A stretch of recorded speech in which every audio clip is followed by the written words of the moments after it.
Hi everyone. We're very happy to have you here with us for another session of the REE webinar, which is organized as part of our course, the Reimagining Education for Equity course. Today's topic is we'll be examining textbook knowledge and looking closely at inclusion, exclusion, and social justice. Before we begin the webinar, I'll quickly introduce to all of you our two speakers for today. Poonam Batra and Amir Bazaz, who are also the faculty for the course Reimagining Education for Equity. Poonam Batra has been a professor of education formerly with Delhi University. She was also the the India lead for the TESF Research Network, of which this course, the REE course, is a product. Amir is the Associate Dean at IIHS School of Systems and Infrastructure. He leads the climate and infrastructure practice at IIHS, and he has anchored the TESF India project at IIHS. Welcome, both of you. And Professor Batra, I'll ask you to introduce our moderator for today and start the webinar. Welcome, everyone. Thank you, Garima. Thank you, Kiran. Both of them have been organizing these series of webinars. And it is my pleasure to introduce Purva Bhardwaj. She's been a long associate in the field of education and, of course, gender. She's done some remarkable work. She's a Sanskrit scholar and research में उनका जो विषय था that was Atharvaveda में भौतिक संस्कृति का अनुशीलन. She works in the field of gender, sexuality, language, and education as a researcher, as an educator, and as a writer. At present, Purva is working independently, freelancing. She was working with Nirantar for many years as well.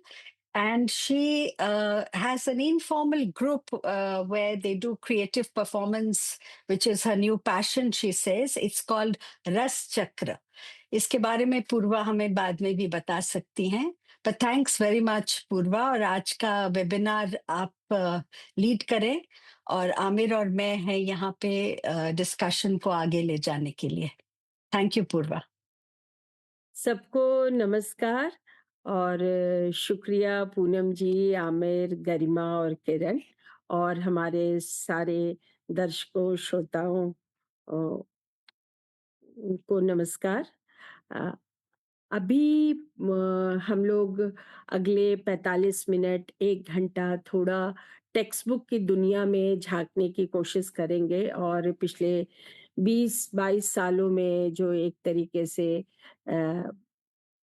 इस दुनिया से जुड़ाव बना, उसके जो कुछ अनुभव रहे हैं, उससे जो कुछ सीखने का मौका मिला, वो मैं आप लोगों से शेयर करना चाहूँगी.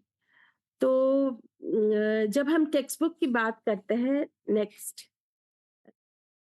जब हम टेक्स्ट बुक की बात करते हैं तो सबसे पहले, और ये आप सब लोग जानते हैं कि ये जो एजुकेशनल इंस्टीट्यूशन है, उसके भीतर इतनी चीज़ें हैं और उसका एक छोटा-सा हिस्सा है टेक्स्ट बुक.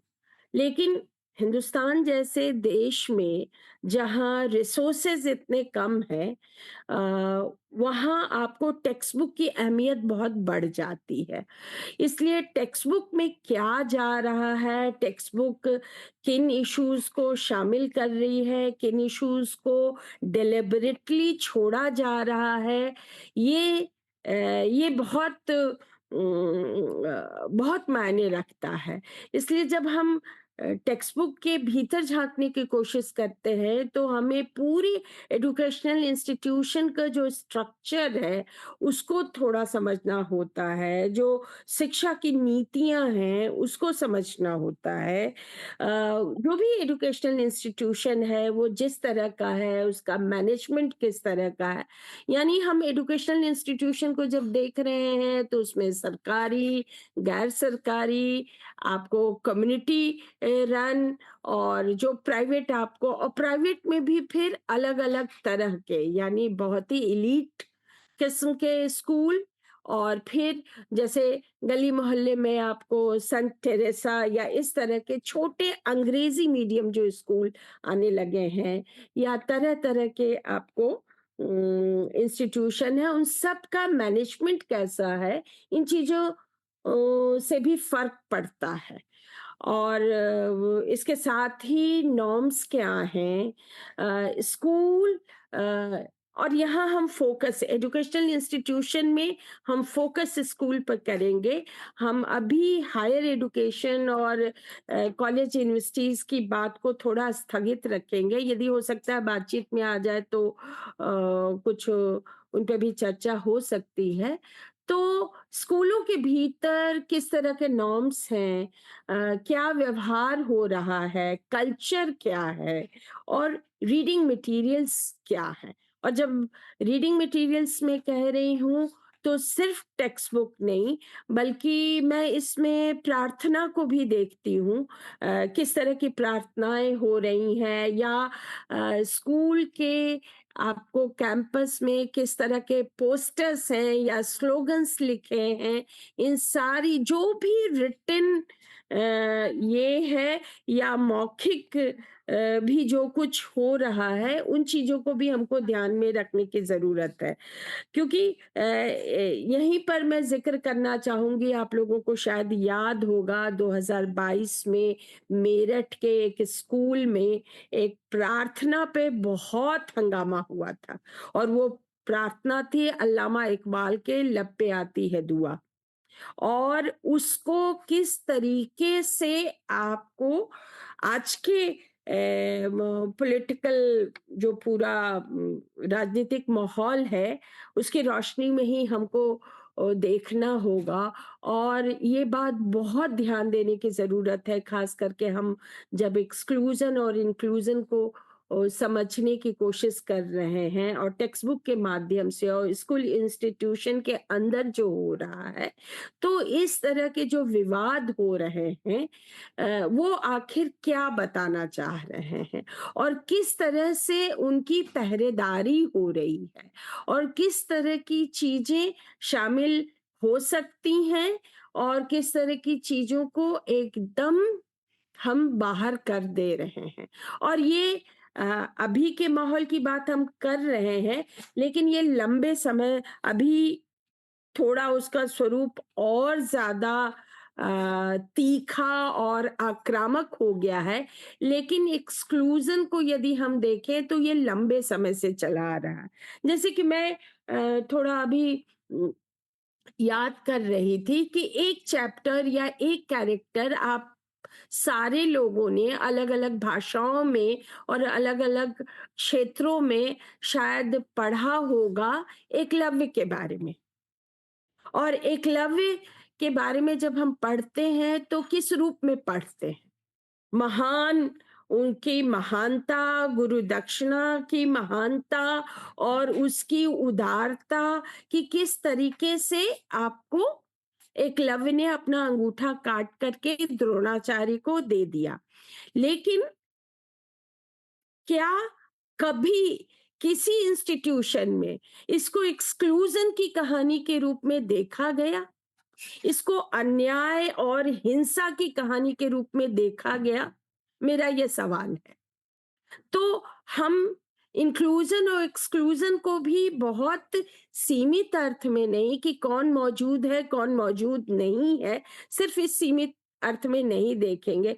कौन मौजूद है तो किस रूप में मौजूद है, और उससे फिर हम किस तरह का काम लेना चाहते हैं। क्योंकि टेक्स्ट बुक हमको बहुत ज़्यादा कई बार लगता है कि इंस्ट्रूमेंटलिस्ट तरीके से आइकन्स का, आपको मुद्दों का, आपको हिस्ट्री का एक अलग तरीके से हम कह सकते हैं, बहुत ही इंस्ट्रूमेंटलिस्ट तरीके से उसका इस्तेमाल किया जाता है। नेक्स्ट। तो जब मैं रीडिंग मटेरियल और टेक्स्ट बुक की बात कह रही थी, तो जैसा कि मैंने कहा, सिर्फ टेक्स्ट बुक नहीं, हमें ध्यान में रखना होगा कि जो आपको सप्लीमेंट्री मटेरियल है, या जो पोस्टर्स है, जैसे एक पोस्टर मैंने एग्जांपल के लिए आपको आपके सामने रखा है, चिल्ड्रन ऑफ इंडिया और इस तरह के आदर्श बालक या इस तरह के पोस्टर्स की भरमार है।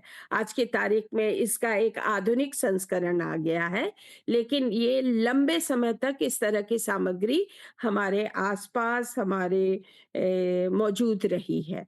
या फिर एक किताब का कवर आप देख रहे हैं, भारत के महापुरुष। तो यहाँ जब हम एक्सक्लूजन और इंक्लूजन की बात करेंगे, तो हम सिर्फ जेंडर की बात नहीं करेंगे, क्योंकि जैसा कि आप सब लोग जानते हैं कि जेंडर तो आइसोलेशन में आता नहीं है। जो इंटरसेक्शनैलिटी है, उसको भी हमको हमेशा लगातार ध्यान में रख के चलना है। नेक्स्ट। तो अब हम थोड़ा टेक्स्ट बुक पर फोकस करें कि अब यदि इस पूरे बड़े ढांचे में और इतने तरह के रीडिंग मटेरियल्स के भीतर जाकर के हम सिर्फ टेक्स्ट बुक पर यदि फोकस करें, तो टेक्स्ट बुक का सिर्फ कंटेंट इम्पोर्टेंट नहीं होता है। टेक्स्ट बुक कौन सी टेक्स्ट बुक है, उस इंस्टीट्यूशन का क्या, वो इंस्टीट्यूशन कहाँ लोकेटेड है, टेक्स्ट बुक बनाने वाली कमिटी कौन है, उस कमिटी में कौन लोग हैं। आपको ऑब्वियसली कंटेंट तो आता ही है, लेकिन हमको ये भी ध्यान में रखना पड़ेगा कि जब हम कंटेंट की बात करते हैं, तो टेक्स्ट बुक डेवलपमेंट कमिटी का जो कंपोजिशन है, वो भी बहुत मायने रखता है। और फिर टेक्स्ट बुक की भाषा, और भाषा में सिर्फ भाषा की जो हमारी विविधता है उस रूप में नहीं, बल्कि कौन सी भाषा, जैसे हम हिंदी को ही ले लें। टेक्स्ट बुक में अब तो थोड़ा-सा इस पर सतर्कता भी आई है और बहुत बात भी होती है, लेकिन हिंदी की टेक्स्ट बुक में यदि हम देखें, तो एक खास तरह की संस्कृत निष्ठ हिंदी को ही ज़्यादा जगह दी जाती है। और बल्कि मुझे ऐसी मीटिंग्स याद हैं, जहाँ आपको अ हमने बहुत ही साधारण शब्द, ज़रूरत जैसे शब्द को रिप्लेस करो की आवश्यकता से रिप्लेस करने की बात आई है कि नहीं, नहीं, ये हिंदी है। तो किस तरीके से हम टेक्स्ट बुक की एक खास भाषा भी गढ़ते हैं। और मैं उदाहरण यहाँ पर सिर्फ अभी मैंने हिंदी का दिया। आप सब लोग जानते हैं कि अलग-अलग भाषाओं में, वो चाहे गुजराती की टेक्स्ट बुक हो, चाहे तमिल टेक्स्ट बुक हो या अंग्रेजी की टेक्स्ट बुक हो, एक आपको स्टैंडर्ड लैंग्वेज का जो खाका बना हुआ है, और उसी उस पे भी हमारा सवाल होता है कि फिर स्टैंडर्ड जो भाषा का स्टैंडर्ड है वो कहाँ से बन रहा है, क्योंकि उस स्टैंडर्ड को बनाने में भी एक्सक्लूजन है। फिर हिंदी की बात हम देखते हैं, तो कौन सी हिंदी, उत्तर भारत और सेंट्रल इंडिया के जो इस इलाके में बोले जाने वाली हिंदी ही टेक्स्ट बुक में आएगी, या आपको एक हरियाणवी फ्लेवर वाली हिंदी या मुंबईया फ्लेवर वाली हिंदी भी उसमें आ सकती है। और आगे मैं थोड़ा अनुभव आपको एससीईआरटी दिल्ली के जब टेक्स्ट बुक बनाई जा रही थी 2003-4 में, उसके कुछ उदाहरण मैं देना चाहूंगी। तो भाषा बहुत इम्पोर्टेंट हो जाती है। और मेरे जो अनुभव है वो ज़्यादातर भाषा की किताबों के अनुभव रहे हैं, जिसमें हिंदी और संस्कृत भाषा की किताबों को देखने का ज़्यादा मौका मिला है। History, EVS, social and political life, civics, इन सारी किताबों को भी देखने का मौका मिला है। लेकिन ज़्यादा लैंग्वेजेस की। अ, और जब हम लैंग्वेज की किताब के टेक्स्ट बुक की बात करते हैं, तो बहुत ज़्यादा हम कौन-सी विधा का इस्तेमाल करेंगे, क क्या जॉनरे होगा, हम कौन-से जॉनरे को लेंगे। जैसे हिंदी की टेक्स्ट बुक में आपको ये बहुत बहस होती थी कि भई अखबार में जो हिंदी है या मंडी में जो हिंदी आती है, जिसको हमने एससीईआरटी के पुरानी किताबों में शामिल भी किया था। जब हम अखबार के उन पन्नों को भी देखते हैं कि मंडी में कैसे है, सोना उछला और गोल मिर्च लुढ़की और इस तरह की जो भाषा होती है, जो बड़ी मज़ेदार भी है। लेकिन क्या उस तरह की भाषा भी टेक्स्ट बुक में आती है या नहीं आती है? ये और फिर कौन-सी विधाएँ आती हैं? यदि हम भाषा शिक्षण कर रहे हैं, यदि हम लैंग्वेज टीचिंग कर रहे हैं, और ये अक्सर मेरा ये सवाल रहता है कि जब हम हिंदी, अंग्रेजी या कोई भी भाषा की टेक्स्ट बुक बनाते हैं, तो क्या हम सिर्फ लिटरेचर को ही देखते हैं या उस भाषा में बाकी चीजें भी जो हो रही हैं, उनको भी उसमें शामिल करने की कोशिश करते हैं कि नहीं करते? तो जॉनरे के साथ-साथ फिर बड़ा अहम हो जाता है सीक्वेंस क्या है? कौन-सी चीज़ पहले आएगी?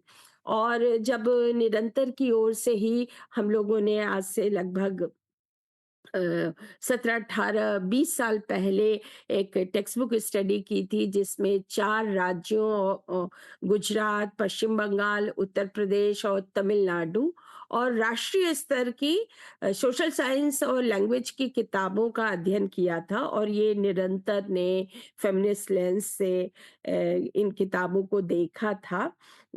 तो उस दौरान हमारे लिए ये बहुत साफ था कि हिस्ट्री की किताबों से भी ज़्यादा नेशन और आइडेंटिटी और अलग-अलग जो छवियाँ स्थापित की जा रही हैं, उसमें भाषा की किताबों का बहुत बड़ा रोल है।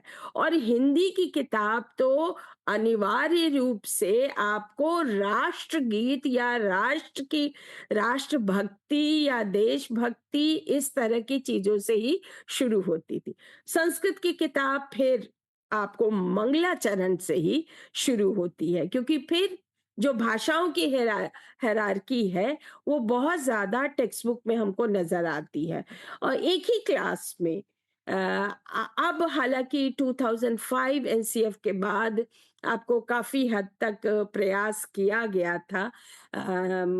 ये जो भाषा की हायरार्की है, इसको भी ध्यान में रखा गया था और एक तरीके से बच्चों के संदर्भ को ध्यान में रख के टेक्स्ट बुक बनाने का प्रयास किया गया था, जो कि हम जानते हैं 2020 की शिक्षा नीति और उसके बाद जो टेक्स्ट बुक को बदलने के प्रयास हुए हैं, उसमें बहुत सारी चीज़ों को हमने खो दिया है।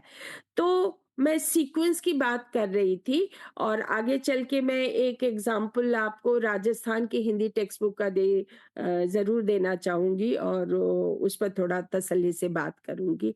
तो कब क्या होगा, कौन-सी चीज़ कहाँ आएगी, यदि थोड़ी लग रहा है कि अच्छा, ये थोड़ा डिस्कम्फर्ट है और लेकिन भई आज के समय में इसको इंक्लूड करना ज़रूरी है, तो चलो इसको भी शामिल कर लेते हैं, लेकिन थोड़ा 15वें चैप्टर या 16वें चैप्टर में, एकदम शुरू में तो टोन सेट करने वाली चीज़ें ही जाएँगी। और जब हम टेक्स्ट कंटेंट पे आते हैं, तो उस कंटेंट का प्रेज़ेंटेशन कैसे हो रहा है, हम किस रूप में उसको दे रहे हैं। और टेक्स्ट बुक की दुनिया में ख़ास करके स्कूली टेक्स्ट बुक में बहुत ज़्यादा इलस्ट्रेशन पर पिछले दिनों काम हुआ है। एक तो रुचिकर बनाने के लिए और एक थोड़ा ये भी कि हम संदर्भ से कैसे जोड़ के देख सकें। नेक्स्ट। तो कुछ ये एग्जाम्पल आपको हैं, ये थोड़ी पुरानी टेक्स्ट बुक के एग्जाम्पल हैं और इसमें बहुत ही इनोसेंट सा लग रहा है, लेकिन ये तमिलनाडु की एक लगभग 20 साल पुरानी एक टेक्स्ट बुक का कवर है, जिसमें आप गौर से देखें तो जो एक बेसिक डिवीजन होता है कि फिर आपको स्किल और महत्वपूर्ण भारी काम किसके जिम्मे है, और जो एक सपोर्टिंग रोल में है वो उसमें किस तरीके से हम जेंडर को देखते हैं। तो मुझे लगता है इसको शायद एक्सप्लेन करने की ज़रूरत नहीं है। आप इस चित्र को थोड़ा गौर से देखें तो समझ में आएगा। नेक्स्ट। उस हाँ, उसी तरीके से हमने कुछ और चित्र लिए हैं जिसमें कुछ विदेशी आपको टेक्स्ट बुक के भी 1-2 कवर लिए हैं, और फिर अलग-अलग भाषाओं के, बांग्ला के, उड़िया के, तमिल, तेलुगु, और एक मॉडर्न कॉमिक्स का भी आप देख सकते हैं, उसके भी कवर को हमने लिया है। और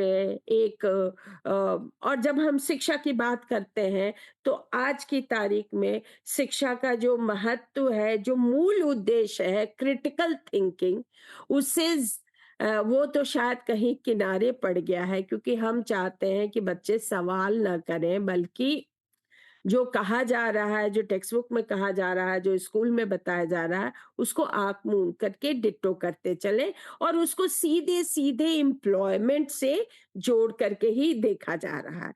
और आज की शिक्षा और खास करके हायर एजुकेशन पे जो भी आपको बहस होती है, एम्प्लॉयबिलिटी को लेकर के बहुत सवाल होने लगे हैं। और यहाँ पर कुछ मैंने 2-3 आपको वैसे पोस्टर्स कि इंडियन आर्मी में रिक्रूटमेंट का यदि पोस्टर है तो वो किस तरीके से है, तो बिना कहे जो एक जेंडर डिवीजन है डिसिप्लिन का भी, वो देखने में आता है। और उसी तरीके से आपको ये ब्यूटिशियन के कोर्स और वो कोर्स की फीस, और उसमें भी किस तरह के चित्र आ रहे हैं, या क्लिनिकल नर्सिंग स्किल्स के जो ये हैं उसमें किस चित्र आ रहे हैं, वो हम देख सकते हैं। और किताबों के कवर को मैं यहाँ इसलिए फ्लैग करना चाहती हूँ, और मुझे यहाँ पर आपको थिएटर डायरेक्टर और प्लेराइट और पोएट बर्तोल्ट ब्रेख्त की बात याद आती है, जो कहते हैं कि नाटक तो वहीं से शुरू, पोस्टर से ही नाटक शुरू हो जाता है। तो एक तरीके से टेक्स्ट बुक का कवर या शायद किसी भी किताब का कवर, उसके कवर पे क्या जा रहा है, किस तरह की इमेज जा रही है, उसी से एक माहौल दिया जाता है, और शायद एक खाका खींच दिया जाता है कि आखिर इसमें क्या होने जा रहा है। तो ये सारे चित्र आपके सामने हैं। नेक्स्ट।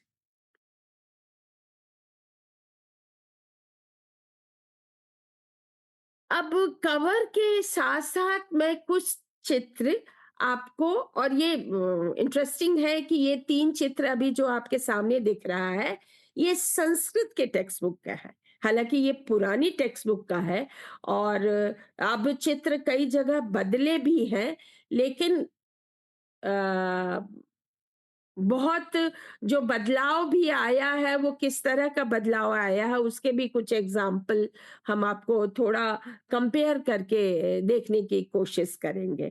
तो इंक्लूजन, खास करके एक जो इंक्लूजन तो हमारा नारा है, और हम वो टिक मार्क करते चले जाते हैं। तो नीचे जो आप एक तस्वीर देख रहे हैं, हर धर्म के लोगों को शामिल करके, और बाद में एक औरत को भी जोड़ा गया है। या फिर यदि पुरुष शरीर को हम दिखा रहे हैं तो किस तरह के पुरुष शरीर को हम दिखा रहे हैं, और ये संस्कृत टेक्स्ट बुक को, पुरानी टेक्स्ट बुक के उदाहरण है। इसी से मुझे एक दिलचस्प याद आ रहा है कि जब हम टेक्स्ट बुक स्टडी कर रहे थे तो एनसीईआरटी की एक किताब में आपको जब बॉडी पार्ट्स और इनको दिखाने के, क्योंकि ये तो लोगों को लग रहा है कि हमें शरीर के बारे में बात करना है, हमको रिप्रोडक्शन के बारे में बात करना है। वो अलग बात है कि ज़मीनी हकीकत ये है कि वो चैप्टर्स खास करके स्किप कर दिए जाते हैं। लेकिन एक मुझे इमेज याद है कि एनसीईआरटी की ही टेक्स्ट बुक में था जिसमें बॉडी पार्ट्स दिखाया गया था और एक लड़की ने पूरा black tight skin tight dress पहना है और प्यूबिक हेयर को भी दिखाया गया था, तो वहां ऐसे एरो करके स्किन टाइट ड्रेस और वहां पे एरो करके लिखाया गया था प्यूबिक हेयर। तो टेक्स्ट बुक में शरीर कैसे दिखाना है, कैसे, ये बहुत बड़ा मसला है, क्योंकि इसको लेके बहुत ज़्यादा एंग्जायटी है शरीर को लेके, और फिर शरीर में भी किसका शरीर, हम किसके शरीर को क्या दिखाएंगे, और हमेशा एबल बॉडी को ही हम दिखाते हैं, और यदि हम डिसेबल पर्सन विद डिसेबिलिटीज को दिखाते भी हैं तो हमारा अप्रोच क्या होता है, इसको भी मैं अंडरलाइन करना चाहूंगी। नेक्स्ट। ये एक आपको पढ़ने में तो नहीं आएगा, और ये एनसीईआरटी 2000 सोशल स्टडीज का टेक्स्ट है, गुजरात की किताब का, जिसमें आपको वर्ण सिस्टम के बारे में है, और ये पुराना है 1999 का, जिसमें वर्ण सिस्टम को एक प्रेशियस गिफ्ट के रूप में कहा गया है, और आज की तारीख में हम कैसे उसको ये कर रहे हैं, कास्ट कैसे आ रहा है, ये जरूर स्टडी करने की जरूरत है।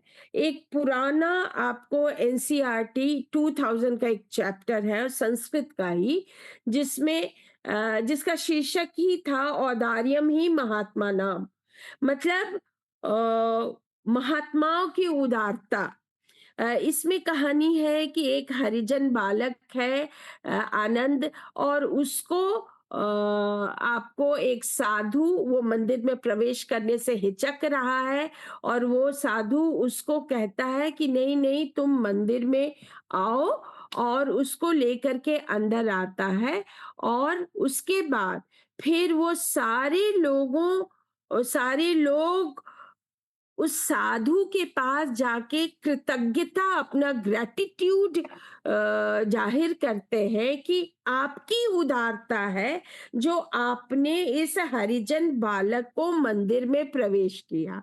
यानी हम अधिकार के रूप में नहीं, बराबरी के रूप में नहीं, बल्कि आपको एक खास वर्ग और वर्ण के लोगों की उदारता के रूप में इन चीजों को शामिल, मतलब मंदिर में प्रवेश को हक के रूप में न दिखा के इस रूप में दिखाया गया है।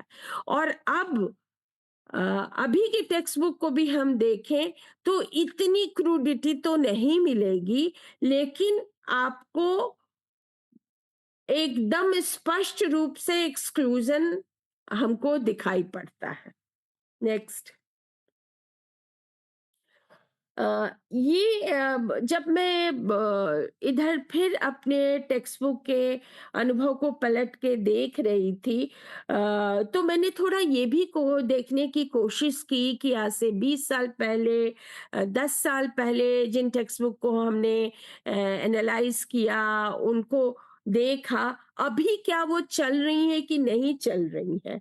तो मुझे हैरानी हुई कि बहुत सारे राज्यों में, और उड़ीसा का एग्जाम्पल मेरे सामने है, 2017 में हम उड़ीसा के कुछ टेक्स्ट बुक एनालिसिस कर रहे थे, और उस समय जो किताब थी वो अभी भी, और वो चैप्टर उसी रूप में अभी भी चल रहे हैं। और ये उड़ीसा की मेरी हिंदी किताब जो क्लास 6 में है, क्योंकि क्लास 6 में वो फिर हिंदी भाषा को वहाँ इंट्रोड्यूस करते हैं, जिसमें खेल और खिलाड़ियों के चित्र हैं। तो उसमें कौन से शरीर, किस तरह के शरीर को हम दिखा रहे हैं, उसमें किस वर्ग के बच्चे हैं, लड़कियां कहाँ हैं, लड़कियां आपको जिम्नास्टिक, टेबल टेनिस और इंडोर गेम शतरंज उसमें हमको दिख रही हैं।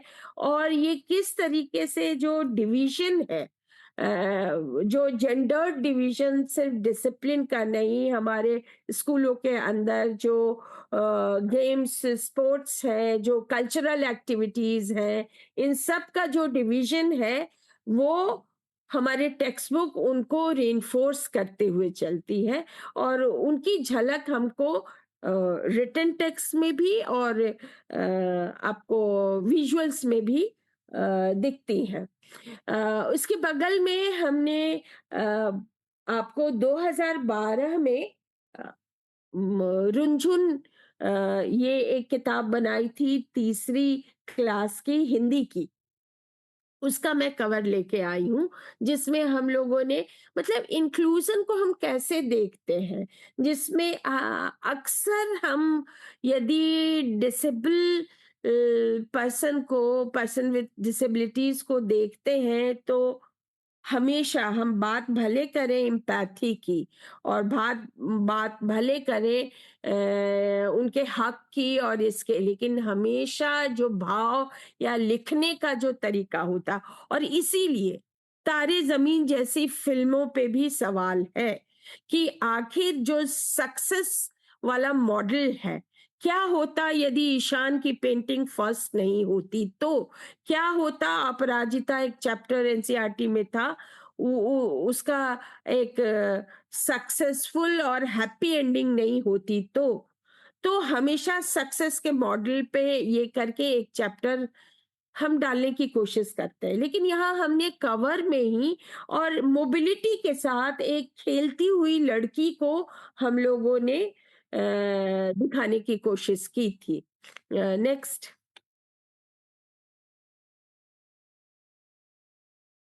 अगला आपको फिर राजस्थान की ही टेक्स्ट बुक का है, और यहाँ मैंने थोड़ा कंपेयर करने की कोशिश की है। 2012-13 में जब हम राजस्थान की हिंदी टेक्स्ट बुक पे काम कर रहे थे और थोड़ा रिव्यू भी कर रहे थे, तो ये रुंझुन दूसरी क्लास की हिंदी की किताब बनाई थी, जो कि बदल के अब इस रूप में आ रही है। तो आप, मुझे लगता है, इस इन दोनों किताबों के जो स्वभाव में और दोनों किताबें जो करना चाहती हैं, वो शायद इनके कवर में जो अंतर है उससे थोड़ा अंदाजा लगा सकते हैं। Next slide.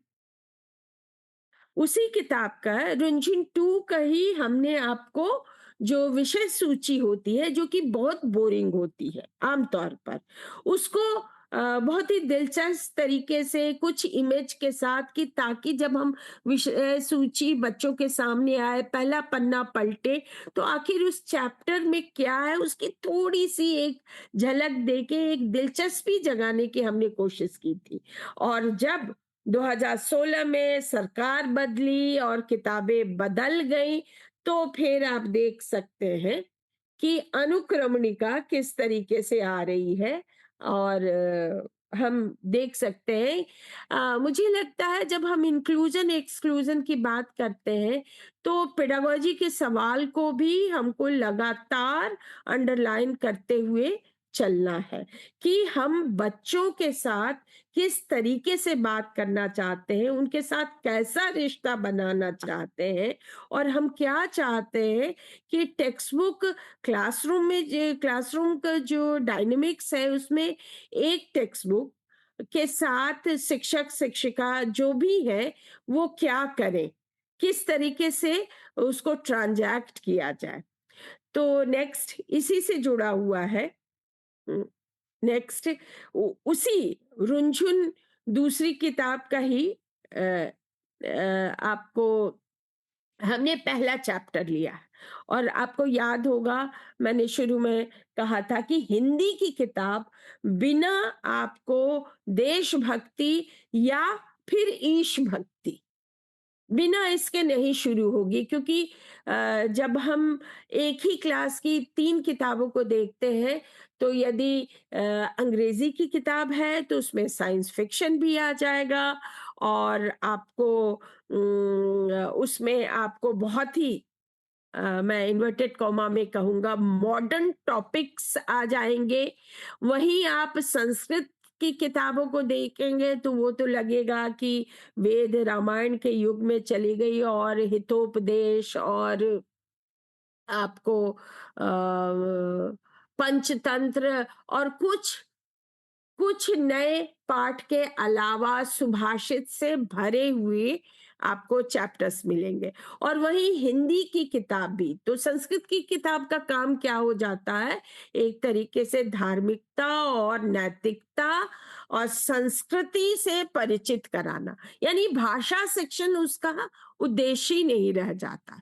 वहीं हिंदी की किताब का एक बहुत बड़ा उद्देश्य रहता है कि अपने राष्ट्र की छवि और फिर बच्चों का चरित्र निर्माण कैसे किया जाए, इसमें भी हिंदी की किताब का बड़ा योगदान रहता है।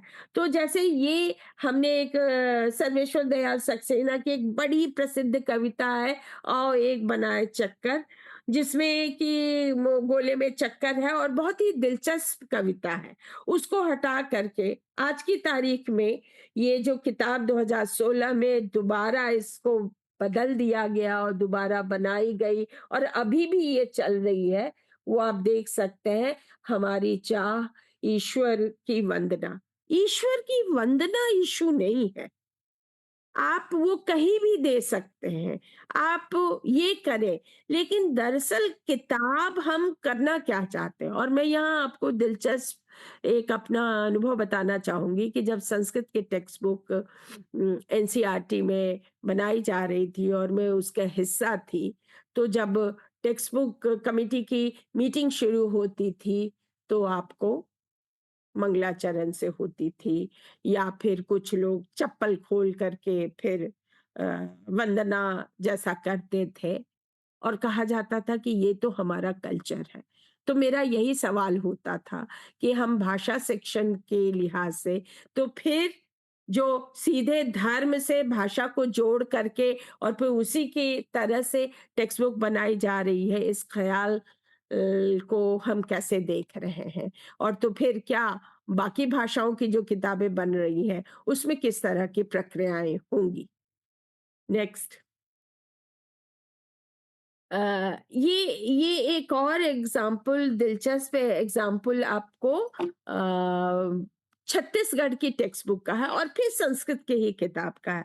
2015 में सलीला क्लास 9th की एक किताब है, और इसमें हमने आपको बहुत ही इंक्लूजन के लिहाज से, क्योंकि जब हम इंक्लूजन की बात कर रहे हैं, तो कई बार हम ये भी देखते हैं कि किस तरह के कैरेक्टर्स हमारे सामने आ रहे हैं, किनको हम शामिल कर रहे हैं, कैरेक्टर्स का नाम क्या है।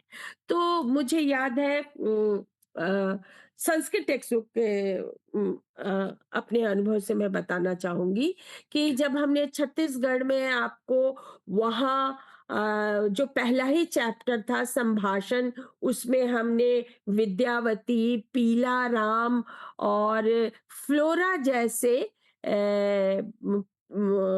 कैरेक्टर्स का नाम दिया, तो उस पे बहुत बहस हुई, यहाँ तक कि इसको लेके विधानसभा तक में हंगामा हुआ था कि भैया संस्कृत की किताब तो फ्लोरा और इस तरह के नाम से अपवित्र हो गई। हमारा ये कहना था कि क्लासरूम और खास करके सरकारी स्कूल के क्लासरूम का कंपोजिशन अब बदल चुका है। एक खास वर्ग और धर्म के ही बच्चे नहीं हैं। आज की तारीख में यदि हम सरकारी स्कूलों के कंपोजिशन को देखें, तो मोस्टली मार्जिनलाइज सेक्शन के बच्चे बच्चियां वहां हैं, वो चाहे ओबीसी हो या एससी एसटी हो या इकोनॉमिकली आपको वीक बच्चे हो, ज्यादातर यही हमको देखने को मिलेगा। तो बच्चों की जो दुनिया है और जिस तरह के नाम हम देखते हैं, क्या वो आपको इसमें हम उस रियलिटी को बच्चे के जीवन से हम जोड़ पाते हैं, क्योंकि हमेशा लगता है कि जिस तरह का नाम टेक्स्ट बुक में आते हैं वो कहीं बहुत दूर की चीज है, हमारे आसपास की जिंदगी उसमें नहीं झलकती है, और ये सबसे बड़ी समस्या है। नेक्स्ट। तो इसी चैप्टर के 3 इलस्ट्रेशन पर मैं आपका ध्यान दिलाना चाहूँगी।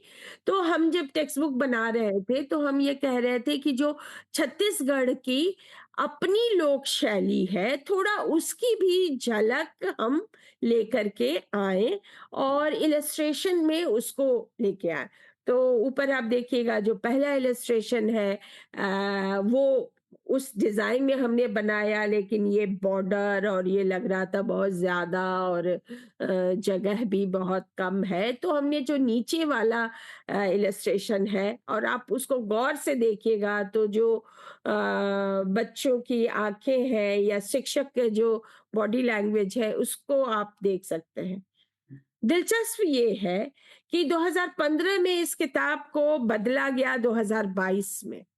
टेक्स्ट वही रखा गया, क्योंकि ये बहुत बार आलस का भी मसला होता है कि आखिर बदलने के लिए भी मेहनत करनी होगी, पढ़ना होगा। तो खैर टेक्स्ट नहीं बदला, और उसके लिए मैं शुक्रगुजार हूँ। टेक्स्ट नहीं बदला, लेकिन आप देखिएगा कि फिर किस तरीके से जो इलस्ट्रेशन है, और किस तरीके से एक पुरुष शिक्षक उसके बॉडी लैंग्वेज, और बाकी इसको भी देख सकते हैं आप, कपड़ों में भी बदलाव, इन सारी चीज़ों को भी देख सकते हैं। तो बस ये मैं एक झलक देना चाहती थी। नेक्स्ट। Purva, हाँ, can I just हाँ, ask you whether हाँ, अभी इस वक्त सही रहेगा कि थोड़ा सा एक समराइजेशन इंग्लिश में कर दें अब तक का? हाँ, हाँ, sure, sure. Is that okay? हाँ, Yeah. हाँ, एकदम। Okay. So this is just to summarize for those of us here who may not have understood the Hindi presentation very clearly. I think I'll just do a very quick sort of recap of the main ideas. I think Purva sort of starts with the idea that the cover of the textbook itself is actually indicative of what's going to come within. She begins by looking at some of the key aspects of the education system that impact textbook and textbook writing for schools. So, the structure, policies, management, norms, behavior, culture, and reading materials. And may I add here perhaps state ideology? I think that becomes an important also consideration for how textbooks are meant to be done, especially when the state is very, very strong in terms of imposing its ideology as we see today. Then she's gone into various aspects of who sort of developed school textbooks, what is the committee constituted of, who is the committee constituted of. The content alone is not only critical, what kind of thing go into a textbook, what kind of things are excluded, but also the language used and the genre used, and perhaps also the sequence. And I think that matters a lot in terms of certain conceptual development that we'd like children to have. The presentation and, of course, the illustration. So she's given us very interesting images to understand how certain kind of imageries, which may be very stereotypical, for example, the man's body that she showed, a very stereotypical macho image of a man, that becomes important. And the more important point that she focused on is that it's not only inside history textbooks or other social science textbooks that we have to see how the nation is depicted, but language itself, textbooks of languages, whether Sanskrit or Hindi that she talks about. And I think we could perhaps look at other languages also, which become the medium for actually communicating cultural stereotypes, certain hegemonic sort of ideas which are dominant in society. And she made a very explicit reference to how content itself can be explicit by way of the Varna system that she read out. So there's also the presentation, in her presentation, the idea that some of the old books are still continuing, for a long number of years, and maybe covers have changed, but then the content remains the same. So when we want to question, for example, if there is a prayer inside a textbook, a language textbook, the question should not be, why is there a prayer inside a language? But the question should be, what should a language textbook look like? What is the purpose of teaching language? So, what should a language textbook contain? And these, therefore, become important questions in terms of purposes of the textbook, because textbook knowledge, as our NCF 2005 had emphasized, should actually link up with the personal and social worlds of children and, of course, the teachers. I'll now leave it to Purva to continue with the second half. Thank you, Purva. Thank you Poonam ji. तो मैं एक थोड़ा-सा detail में ये देना चाहूँगी, और जब मैं राजस्थान की हिंदी टेक्स्ट बुक और क्लास 2 के टेक्स्ट बुक का एग्ज़ाम्पल मैंने वो रुनझुन इसका दिया था।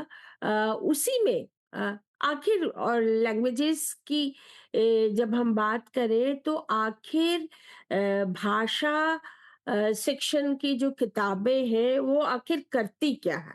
और जब हम बड़े-बड़े सिद्धांतों की बात करते हैं, कभी-कभी लगता है कि पॉलिसी डॉक्यूमेंट में, हमारे विज़न डॉक्यूमेंट में कुछ टर्म्स आ जाते हैं, जैसे मल्टीलिंगुअलिज़्म आया, बच्चे की ज़िंदगी से कॉन्टेक्स्चुअलाइज़ करने की बात आ गई, लेकिन उसका मतलब क्या है?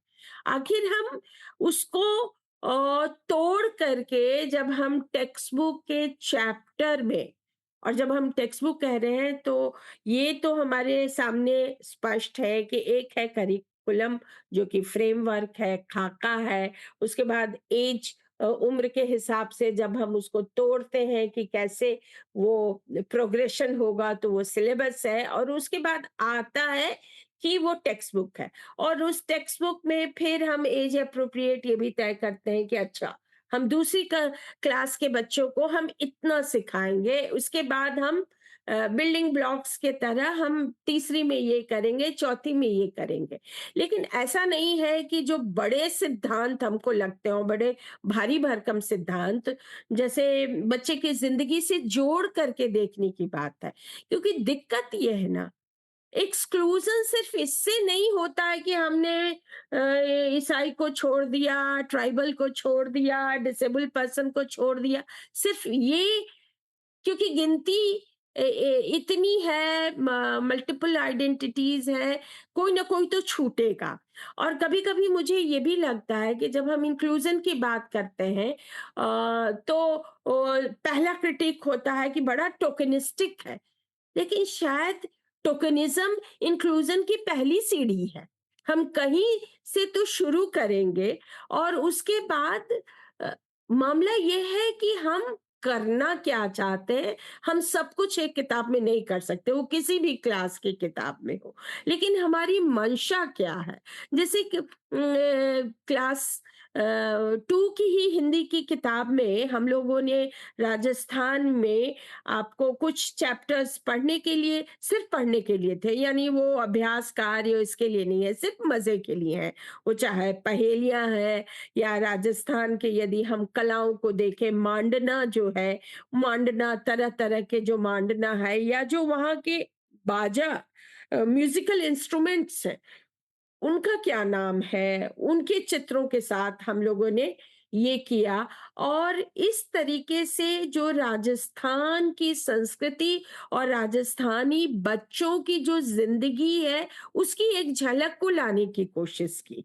तो हम इंक्लूजन सिर्फ टेक्स्ट में आइडेंटिटीज का कि ये एक लिस्ट है, इसको शामिल कर दें, सिर्फ ये नहीं हमें करना है।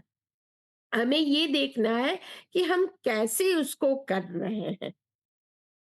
तो मुझे लगता है थोड़ा समय भी कम है, तो मैं थोड़ा संक्षेप में इस बात को रख के आगे बढ़ूँगी। और इस स्लाइड में आप देख रहे होंगे फिर 2 कवर है जो कि आपको एक हमने 2006 में सिर्फ 2005 के बाद सामाजिक एवं राजनीतिक जीवन करके सोशल एंड पॉलिटिकल लाइफ इसकी टेक्स्ट बुक बनाई थी।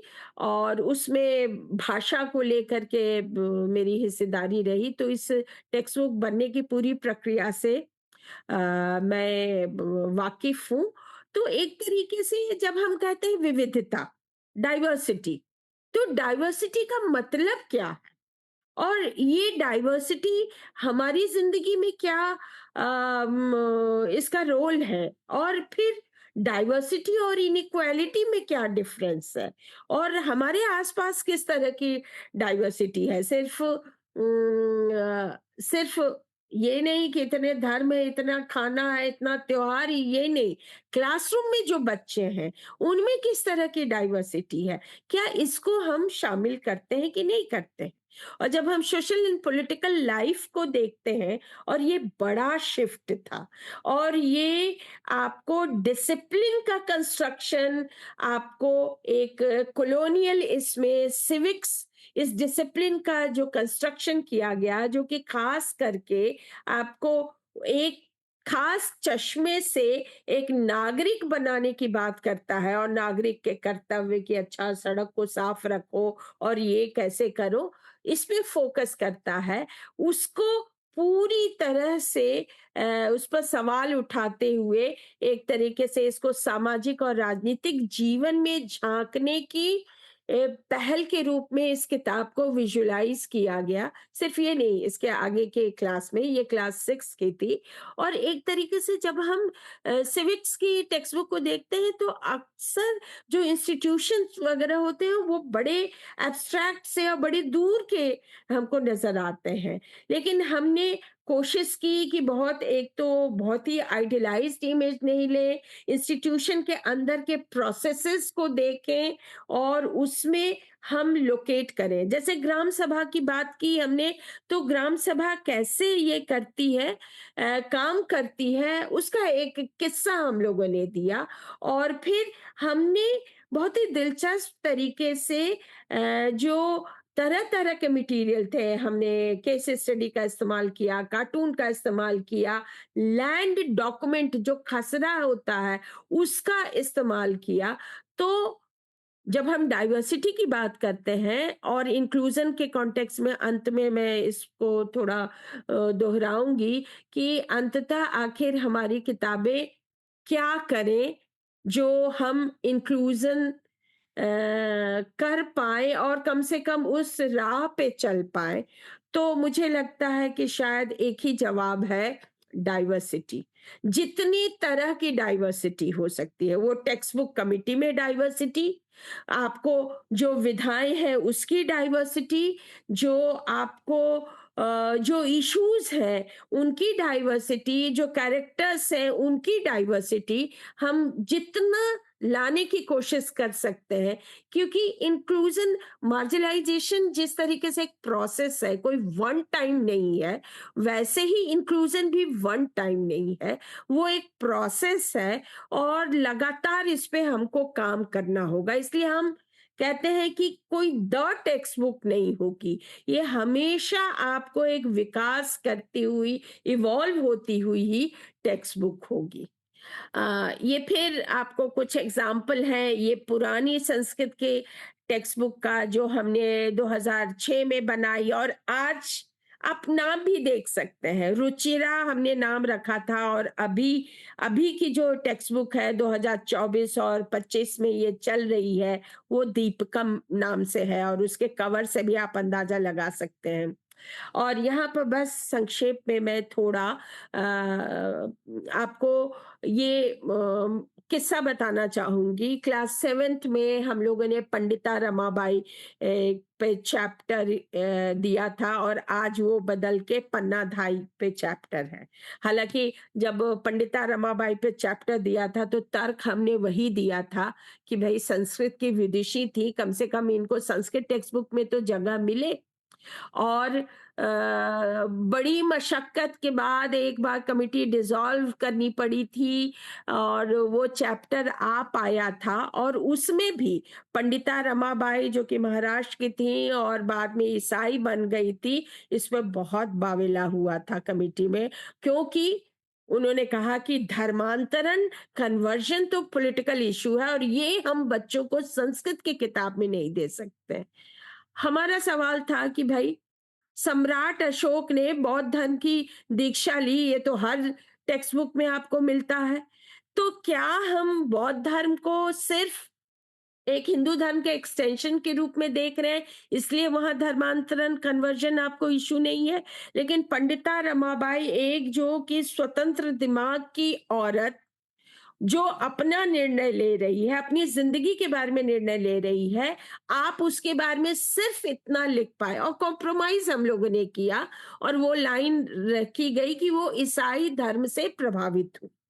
तो इस तरह की इंक्लूजन एक्सक्लूजन की प्रोसेस में मुझे बहुत लगता है और हम लोगों ने बीच में बहुत बार बात की है, कोशिश भी की है कि टेक्स्ट बुक बनाने की सिर्फ एनालिसिस की प्रोसेस नहीं, टेक्स्ट बुक बनाने की प्रोसेस को भी हमें डॉक्यूमेंट करना चाहिए, क्योंकि वो जो बहसें हैं वो बहुत मार्के की बहसें हैं। क्योंकि एनसीएफ 2005 के बाद जो हिंदी और कई टेक्स्ट बुक बनी थी, उनको ले करके अब एक बार छोरी शब्द आ गया, उस छोरी शब्द को ले करके आपको पार्लियामेंट में भी बहस हुई थी। तो कितनी निगाह, कितनी पहरेदारी है कि क्या टेक्स्ट बुक में जा रहा है, क्या नहीं जा रहा है। नेक्स्ट हाँ, ये एकदम ताज़ा उदाहरण है। आपको गुजरात में अभी क्लास 6 से 12th तक आपको पूरा एक श्रीमद् भगवत गीता और उनके सिद्धांत और मूल्यों को लेकर के आपको ये पूरा इंट्रोड्यूस किया गया है। बाद के क्लास में इसको मर्ज कर दिया गया है अलग-अलग सब्जेक्ट में, लेकिन ये एक आपको किताब आपके सामने है। यदि इस किताब को ये ऑनलाइन मिल जाएगा, नहीं तो मैं आप लोग को भेज सकती हूँ। यदि इसके इलस्ट्रेशन और इसके टेक्स्ट को आप देखें, तो हमें समझ में आ जाएगा कि टेक्स्ट बुक क्या करना चाहती है। क्योंकि किसी धार्मिक टेक्स्ट पढ़ाने से कोई दिक्कत नहीं है। मैं तो आज की तारीख में ये कहती हूँ, कोई भी टेक्स्ट आप दीजिए, घटिया से घटिया रिग्रेसिव कोई भी टेक्स्ट आप दीजिए, यदि हम उस पे सवाल उठाना और क्रिटिकली उसको एग्जामिन करना और ये हम क्लासरूम में कर पाते हैं, तो हमें लगता है कि हमारा काम शायद पूरा हो जाता है। इसलिए नेक्स्ट हमें ये खास करके जब क्वालिटी एजुकेशन की बात होती है, तो हमको ये लगातार ध्यान में रखना है कि जब हम मार्जिनलाइजेशन को देखते हैं कि जैसे-जैसे मार्जिनलाइजेशन होगा, वैसे-वैसे हमारे क्वालिटी एजुकेशन की जाएगी और इसीलिए आज की तारीख में शिक्षा के क्षेत्र में इतनी बड़ी फाँक हमको नज़र आ रही है। इसमें बहुत सारी चीज़ें हैं, प्राइवेटाइज़ेशन का मुद्दा है, बहुत सारी चीज़ें हैं, लेकिन हमें इसको समझना होगा और अंत में करना चाहूँगी हमने सिविक्स का जिक्र किया था एससीईआरटी के जब हमने नागरिक शास्त्र और उस समय तक नागरिक शास्त्र सिविक्स ही चल रहा था, उसका नाम हमने रखा था हमारा समाज हमारा राज्य। तो हमने क्या किया कि हमेशा टेक्स्ट बुक में जब हम पढ़ते हैं तो जो भाषा होती है वो उसका मैस्कुलिन नॉर्म ही होता है, तो हमने इसमें इसको बदला। जैसे हमने लिखा हम और नागरिकता चैप्टर को अच्छे नागरिक की तरह कि कचरा कहाँ फेंको ये ना करके हमने ये किया कि हम जीवन में विभिन्न समूहों की सदस्य बनती हैं, जैसे परिवार, स्कूल, नृत्य, क्लब और क्रिकेट टीम के। हर समूह में सदस्यों को कुछ अधिकार और जिम्मेदारियां दी जाती हैं। हर व्यक्ति हर समूह की सदस्य नहीं होती। एक समूह और दूसरे समूह के सदस्यों के बीच अंतर होता है। जैसे सर्वोदय विद्यालय हरिनगर या सर्वोदय विद्यालय नेहरू विहार की छात्राएं अलग होंगी। इसी तरह नागरिकता भी एक तरह की सदस्यता है। किसी विशेष राष्ट्र राज्य की सदस्य होने का अर्थ है उसकी नागरिक होना। तो जब हम इंक्लूजन की स्ट्रेटेजी की बात करते हैं, तो मुझे लगता है भाषा पे काम करना, इलस्ट्रेशन पे काम करना, कमिटी का कंपोजिशन क्या है, ये काम करना, सब आपको उसमें शामिल है। और कुछ इमेजेस थी आपको इक्विटी और इक्वालिटी की, मुझे लगता है उसको हम छोड़ देते हैं और अभी थोड़े सवाल ले लें या इसको फिर थोड़ा समराइज करना है पूनम जी को। Thank you, Purva. Just a quick summary of the second part, जिसमें Purva focused on issues of diversity and how diversity is different from inequality. For example, people tend to make a mistake and say that caste is also diversity in a sense, okay? But that's inherently unequal. It's a hierarchical system, whereas religion by itself should not be inherently unequal, but that is constructed to be so on the basis of religion, or let's say on the basis of language. So we need to also understand these differences.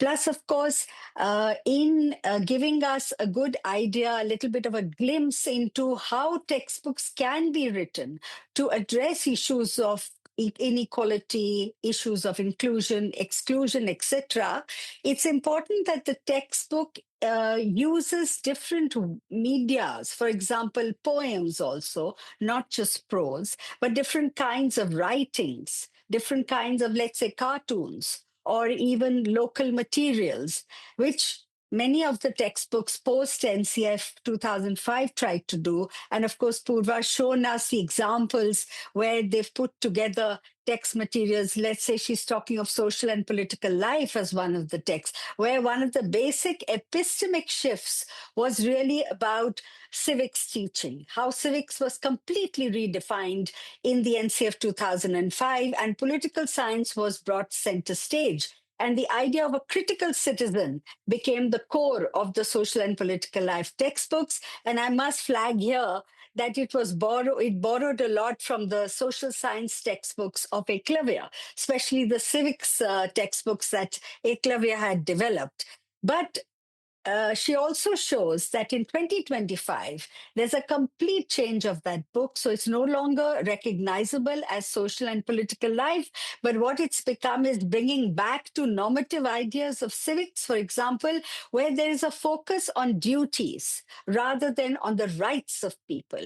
And I must add here that yesterday, the Constitution Day, we saw several discussions organized by the government of India where they are emphasizing duties and they are literally telling people that you've talked too much about rights. It reminds me of Amitabh Kant's statement some years ago when he said, India has too much democracy. And I think this is something we need to recognize, how textbooks, if they give a particular conceptual frame to the ideas of civic society and civic life, where the rights of people is not important, but the duties alone become important, then there's obviously a tilt in terms of how the nation is even imagined and looked at.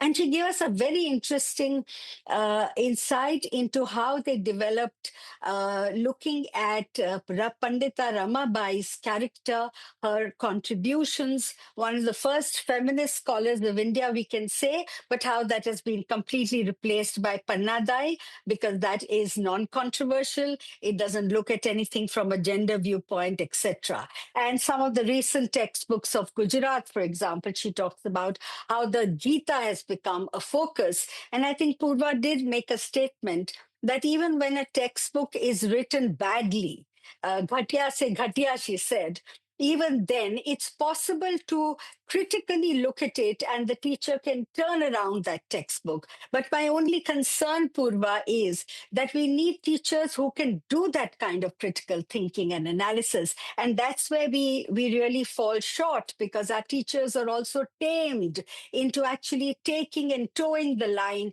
that is usually given to them. And because school textbooks are really the only sources of knowledge available to most of our schools and school children, the text itself therefore becomes very critical. Even if children learn by rote, the point is they are learning by rote some stereotypical ideas, hegemonic ideas, which we would like to challenge, which I think you gave us an idea how textbooks can also challenge those ideas, but perhaps not by itself, but how it's mediated by the teacher.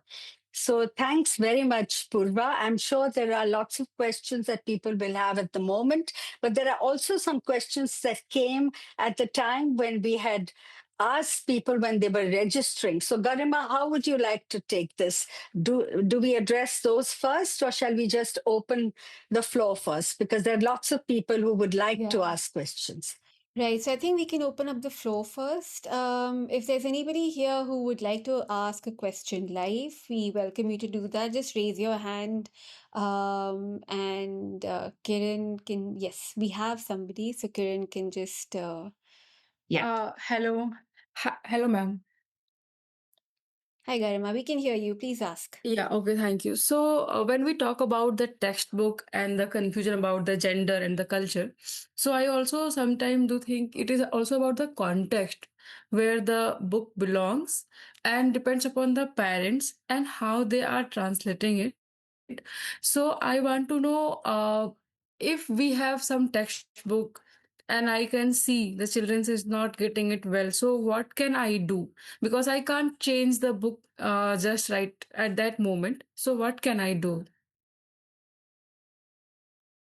Shall we take a few questions, Purva, and then you can respond? Shalini, would you like to go next? Shalini Soni, you're on mute. Oh, yeah. Am I audible? Yes. Thank you so much, Garima. Yeah, thank you so much, Poonam, ma'am. It's so nice to see you and listen. And Purva, ma'am, it was really an enriching experience while listening your experience and observation. However, there were few quick questions, though there are many, and I think I would take more time to ponder over those questions at my own little time. But one question is आपने बोला कि भाषा का जो उद्देश्य है जब बातचीत हो रही थी तो भाषा का उद्देश्य कोई धर्म से जुड़ा हुआ नहीं है तो फिर क्या है आपके अनुसार भाषा का उद्देश्य I would love to know your understanding around this question I have another question ma'am एक दूसरा क्वेश्चन भी है कि इंक्लूसिविटी जो शब्द है इंक्लूसिव ये मेरे अनुभव से हर कॉन्टेक्स्ट सेटिंग और टाइम के साथ थोड़ा इवोल्यूशन यानी बदल रहा है जहाँ पे हम केवल लड़का लड़की देख रहे हैं या डिसेबिलिटी को लेकर हम देख रहे हैं it is evolving so do you find it is really possible to address such a diverse or complex phenomena of inclusivity in complete form through textbook or do we need a integration between the teacher textbook the system how you look into it thank you so much yeah thank you Shalini Nirpendra अगर आप पूछना चाहें you can just unmute yourself and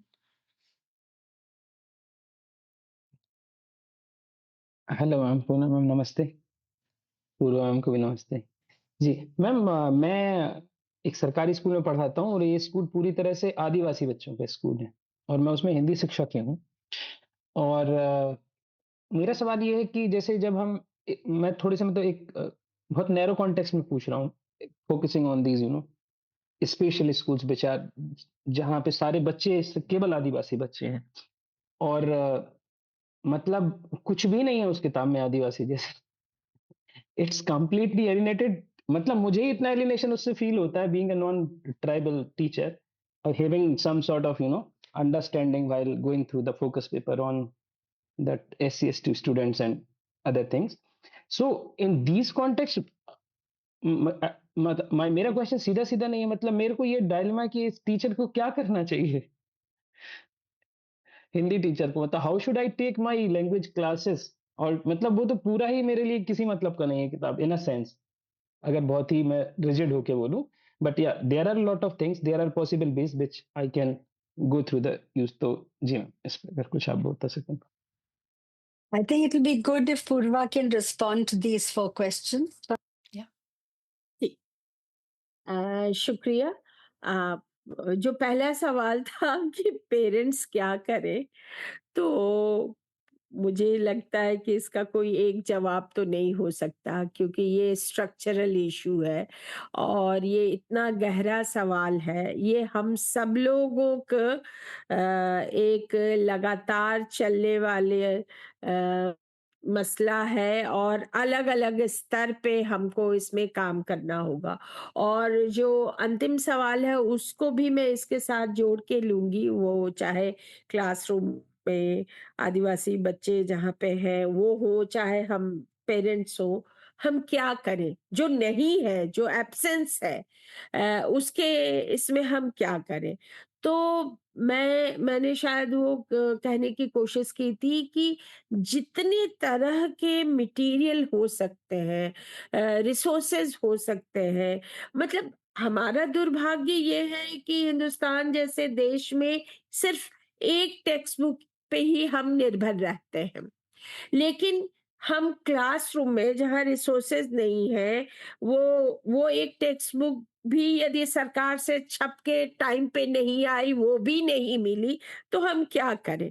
तो मुझे लगता है कि बच्चों की ज़िंदगी में जो कुछ है, यदि उसको भी हम क्लासरूम में ला पाते हैं, उसको बात कर पाते हैं, तो कोई एक नुस्खा नहीं होगा, कोई एक प्रिस्क्रिप्शन नहीं होगा और कोई ना कोई तो छूटेगा।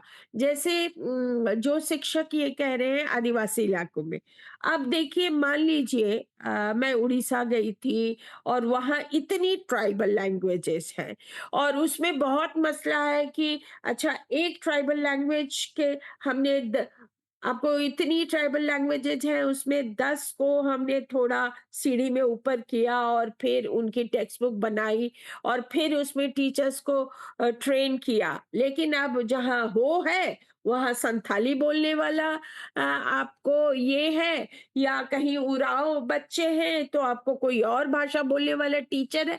तो ये गैप तो रहेगा और दरअसल ये इतना बड़ा और स्ट्रक्चरल इश्यू है। हम मुझे बहुत लगता है इम्पोर्टेंट ये कि हमारी मंशा क्या है। हम सबको नहीं एक बार ये शामिल कर सकते हैं। जैसे आदिवासी इलाके में जो शिक्षक हैं, वो एक एक मान लीजिए ट्राइबल कम्युनिटी आपके पास है, या हो सकता है आपके पास 4 ट्राइबल कम्युनिटी के बच्चे हो, तो कोई ना कोई तो छूट रहा है। तो क्या हम पुल बनाने का काम कर सकते हैं कि नहीं कर सकते हैं? बच्चों की ज़िंदगी और जो स्कूली जीवन है, उसमें हम पुल बनाने के लिए अपने आस-पास के एग्ज़ाम्पल्स ला करके और क इ शायद यही कर सकते हैं। और जो भी फोरम हो, यदि एसएमसी है तो वहाँ, यदि एडवोकेसी की जा रही है तो उस फोरम पे, यदि टीचर्स पेरेंट्स मीटिंग है तो वहाँ, मुझे लगता है कि ये कोई, और इसीलिए, और पूनम जी की बात से मैं सहमत हूँ कि टीचर कहाँ है कि खराब घटिया टेक्स्ट बुक को भी क्रिटिकली देख पाए। लेकिन हमारा वही है, कितनी जगह किताबें बदल पाएंगी, क्योंकि हम लोगों ने वो इतना रिसोर्स इसमें है। मैं ये नहीं कह रही कि उसकी ज़रूरत नहीं है, उसकी ज़रूरत है, लेकिन फॉर द टाइम बीइंग, जब तक ये नहीं बदलाव होता है, हम कैसे चीज़ों को देखें? तो यदि हम क्रिटिकली देखने की सलाहियत, उसके स्किल, वो एक्सरसाइज़ेज़ कर पाएँ, तो शायद इन इन चीज़ों को हम थोड़ा ये कर सकते हैं। कोई प्रिस्क्रिप्शन नहीं है, कोई एक स्टैंडर्ड फ़ॉर्मूला नहीं है कि ये करेंगे तो समस्या हल हो जाएगी। क्योंकि अब हर दिन तो नई समस्या आ रही है ना। अब डिजिटल गैप इतना ज़्यादा आ गया है, अब उसका वो एक और बड़ी समस्या के रूप में आ गया है। उसको हम कैसे हैंडल करें? कोविड से हम गुज़र के आए हैं। मुझे लगता है कोविड पे जो काम हो सबसे ज़्यादा जो सेक्टर हेल्थ के साथ आपको प्रभावित हुआ है वो एजुकेशन का सेक्टर है। लेकिन इस पर न गंभीरता से इसमें कोई स्टडी है, न कुछ है। इसमें मैं थोड़ा-सा जोड़ना हाँ। चाहूँगी। ख़ास करके जो दीपेंद्र ने सवाल उठाया आदिवासी इलाकों में, उन्होंने सवाल ये था कि मैं हिंदी का शिक्षक हूँ, तो मैं क्या करूँ? मैं कैसे हिंदी पढ़ाऊँ? क्योंकि एलियनेशन हर लेवल पे है, specially with the Adivasi communities. इसका सीधा सवाल का जवाब नहीं है जैसे कि पूर्वा ने कहा, पर मैं कुछ आपको एक लीड दे सकती हूँ, जहाँ काम आदिवासी बच्चों के साथ, कम्युनिटीज़ के साथ खूब अच्छे से बहुत सालों-साल हुआ है और अच्छा रहेगा कि हम उनसे भी संपर्क करें ताकि हम कुछ उनके अनुभवों से सीख सकें।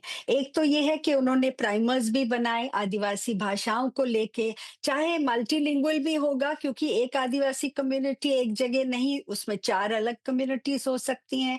बट गुडलूर का एक एग्ज़ाम्पल है जिसमें टेसफ का प्रोजेक्ट है, उसका लिंक भी शायद हम चैट बॉक्स में डाल सकते हैं। और एक एजुकेशन कलेक्टिव करके एक नेटवर्क था लोगों का, जिसमें ये गुडलूर के काम करने वाले रामदास जो हैं, वो भी उसका हिस्सा थे। अभी हाल ही में मुझे पता चला है कि उन्होंने एक किताब निकाली है अपने 30 इयर्स के अनुभव पे और मुझे लगता है वो काफ़ी इंटरेस्टिंग होगा। हालाँकि वो इंग्लिश में होगी मुझे लगता है पहली किताब, लेकिन शायद हम पता कर सकते हैं। जैसे ही मेरे पास वो किताब आई, मैं उसको शेयर कर सकती हूँ because it has just been released I believe. But there are communities जहाँ आदिवासी लोगों के साथ मिल के काम हुआ है और भाषा को लेके भी हुआ है। But we will have to probably network with each other to get to understand how to develop pedagogies that can address. And alienation is a very, very critical question. Let's have some more questions. मैं इसी में थोड़ा जो शायद मैं कहना चाह रही हूँ वो भाषा शिक्षण का उद्देश्य क्या है उससे भी जुड़ता है कि हम क्या कर सकते हैं। मुझे लगता है कि हमारा मकसद है हम अपनी बात हम दूसरे तक कैसे पहुंचा सकते हैं, कितने तरीके से पहुंचा सकते हैं। तो जो मैं कहने की कोशिश कर रही थी कि पुल बनाने का काम हम कर सकते हैं। जैसे आपको हिंदी के टीचर हैं, उस इलाके में हैं, तो जो बच्चे अपनी वो ट्राइबल लैंग्वेज जो बोल रहे हैं और एक तरफ हिंदी है और हमारा काम एक लैंग्वेज टीचर के रूप में वो जो एक हायरार्की बना दी गई है लैंग्वेज की, उस पे सवाल उठाना भी है कि फिर हम कैसे देखते हैं। यदि हम इसी भाव से जाएँगे कि हिंदी ही उनको सीखनी है और ये एक लीनियर आपको ऊपर जाने वाली एक सीढ़ी है, तो मुश्किल होगी।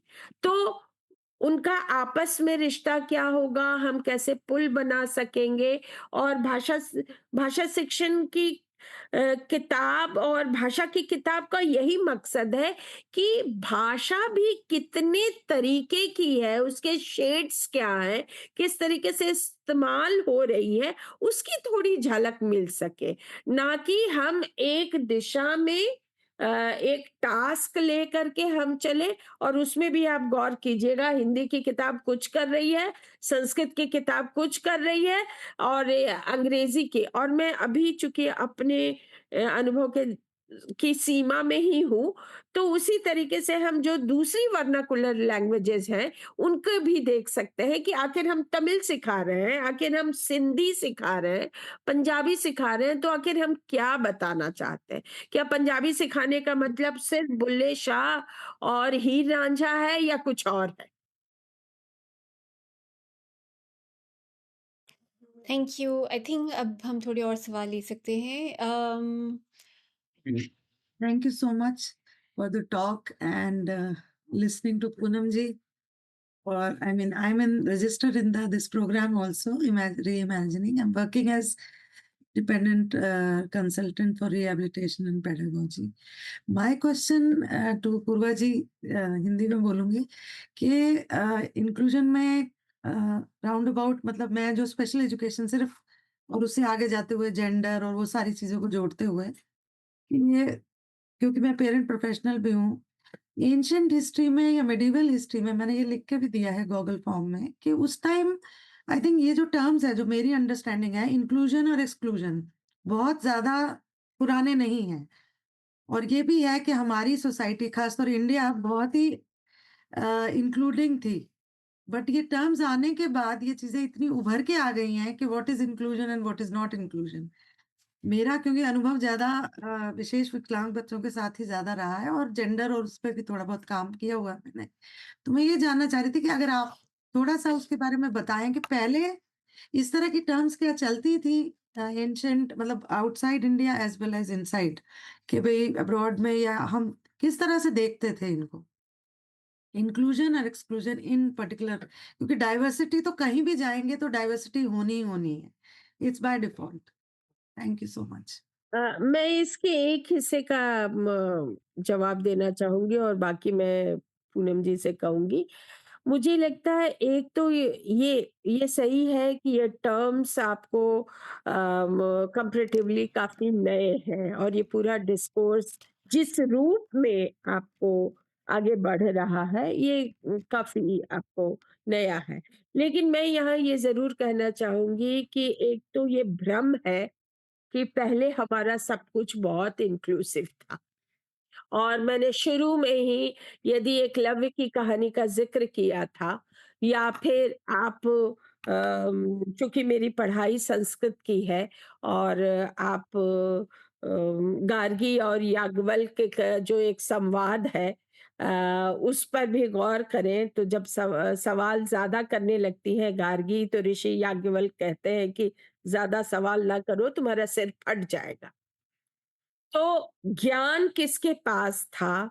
ज्ञान और ज्ञान निर्माण की प्रक्रिया को ही हम कैसे देखते थे?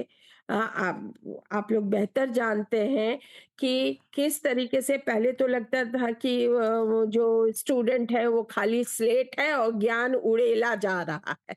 बाद में फिर ये जब काम हुआ और ये बहुत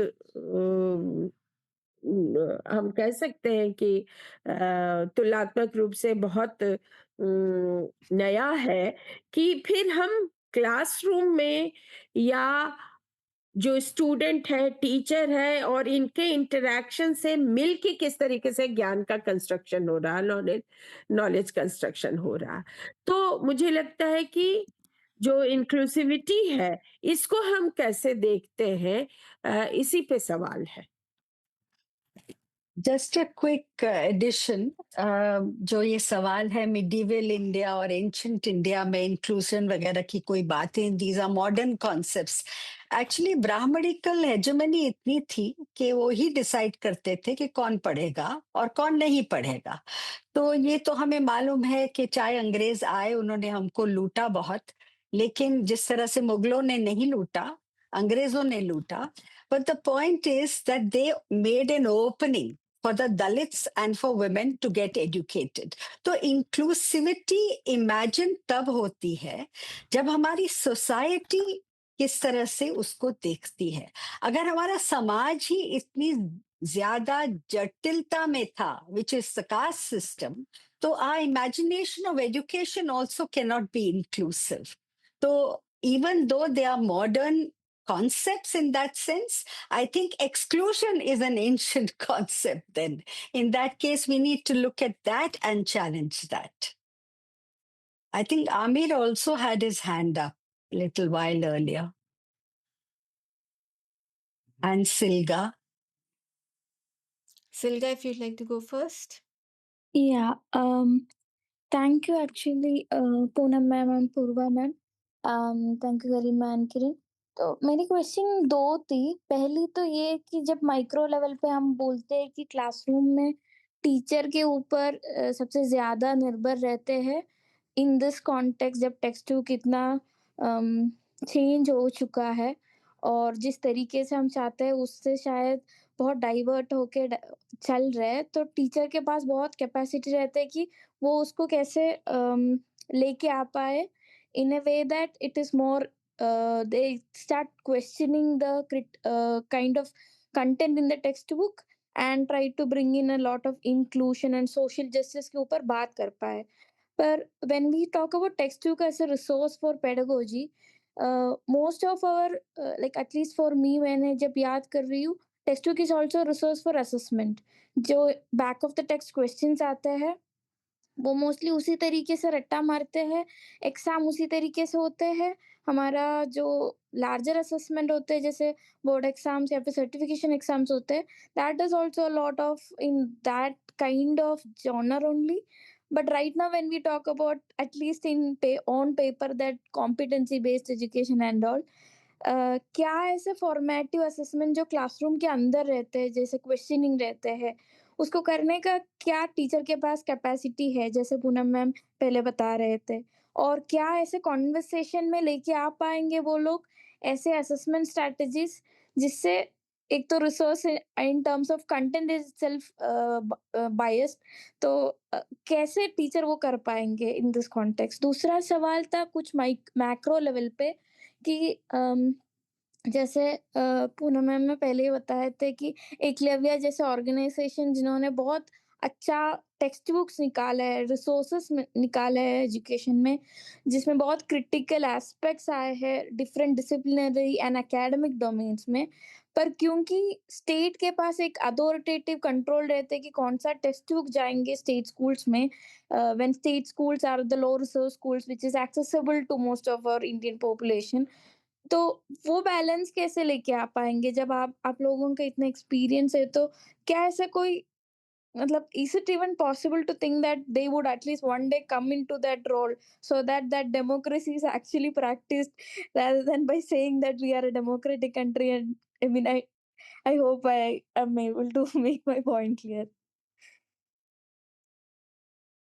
Purva, would you like to take this? आप ले लीजिए पूनम। Okay. नहीं, मुझे लगता है कि we are not only a democratic country, we are mother of democracy. The point is that state imposition is at its peak today. So, not that it wasn't there earlier, because state ideology always impacts. You're very right about that, Silga. But it is a continuous struggle because even democracy is a work in progress, it isn't a finished product. But the more important thing, I think, is the point that you make about teachers.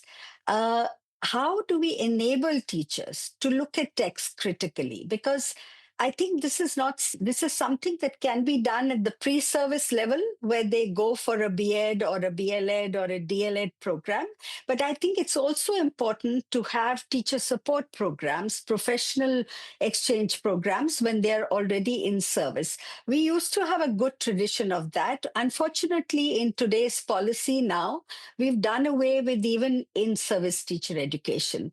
Although there are some states in the country who sort of look at more progressive ideas, and I think Karnataka is one, Kerala is one. Wherever there is a non-BJP government, there is an effort to actually enable progressive ideas to come into state policy, because the state national policy of education is not mandatory. After all, we are a federal structure, and India has education is a concurrent subject, but the state has a greater stake in it.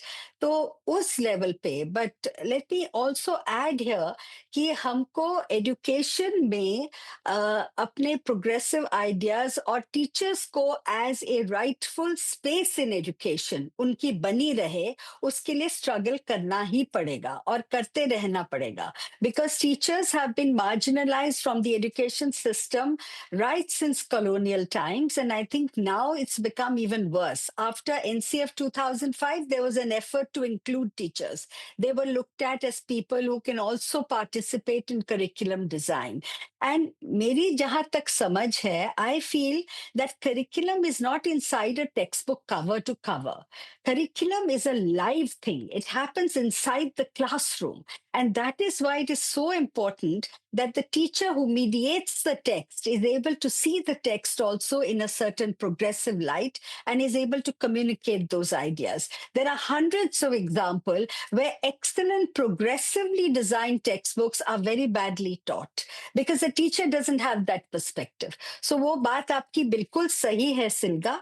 The question is state authority and the question is capacities of teachers and other practitioners. I think we have to continue to struggle, but today the struggle is more about retaining our hold in the space of education. We are being thrown off the road, and that is the biggest struggle today. मैं इसमें सिर्फ ये जोड़ना चाहूँगी कि दरअसल जब हम 15-20 साल पहले टेक्स्ट बुक स्टडी कर रहे थे और बहुत ही अलग-अलग पॉलिटिकल इसके वाले स्टेट को हमने लिया था, यानी गुजरात, पश्चिम बंगाल और तमिलनाडु और यूपी। तो ये सही है कि जो आइडियोलॉजी है, खास करके जो रूलिंग पार्टी है, उसकी आइडियोलॉजी और वो क्या चाह रही है, इसका एक बहुत ही कन्वीनिएंट टूल बन जाता है टेक्स्ट बुक। लेकिन ये इतना सिंपल भी नहीं है, क्योंकि हम बहुत हैरान हुए थे जब हमने वेस्ट बंगाल की टेक्स्ट बुक देखी थी, और जो कि लंबे समय तक लेफ्ट गवर्नमेंट थी, और वहाँ भी क्योंकि कुछ चीजें जो कुछ एक्सक्लूजन है वो इतना नॉर्मलाइज हो गया है कि हमारा उस पे ध्यान ही नहीं जाता। एकदम सिंपल सिंपल सी चीजें, यदि पश्चिम बंगाल की टेक्स्ट बुक ये कह रही है कि हिंदू राजा था और वो इतना उदार था कि यहाँ तक कि उसका सेनापति मुसलमान था, तो ये जो तक और भी जैसे हैं, ये तो आपने तो इसका मतलब ये मान लिया है कि अरे रे रे, हिंदू मुसलमान तो साथ रह ही नहीं सकते। तो कई बार टेक्स्ट बुक में हमें ये भी देखने में आता, और मैंने अभी जो एग्जाम्पल आपको जो बदली हुई किताब राजस्थान सरकार, यानी कांग्रेस गवर्नमेंट में बनी, फिर बीजेपी में वो कैसे हुई, और छत्तीसगढ़ की किताब जो कि बीजेपी गवर्नमेंट में बनी, फिर कांग्रेस आई और फिर बीजेपी गवर्नमेंट, दोनों ने दो तरीके से ट्रीट किया। और कोई जरूरी नहीं है कि कांग्रेस गवर्नमेंट ने चीजों को रहने दिया और बीजेपी गवर्नमेंट ने सीधे पलट दिया। हाँ, लार्जली आपको आइडियोलॉजिकल जो है वो ये डिट्टो करने की कोशिश करते हैं, लेकिन बहुत बहुत फैक्टर्स हैं, कमिटी में कौन लोग हैं, किस तरीके से हो रहा है, ये चीजें भी हमको ध्यान में रखनी होती है। I think it's time, isn't it? But it'll be very unfair if we don't look at any of the questions that came to you in Came in writing. through, Then yeah. people will stop writing those questions. I'll just address them quickly. There are Absolutely. 3 important ones. One is with regard to creating a balance between preserving culture and preparing for change in culture through textbooks. And won't that create conflict? I think this is a very good question. So, which means that culture, when it becomes a means of meaning making, because if we take our own idioms, children will understand that better instead of borrowing from London or from somewhere else.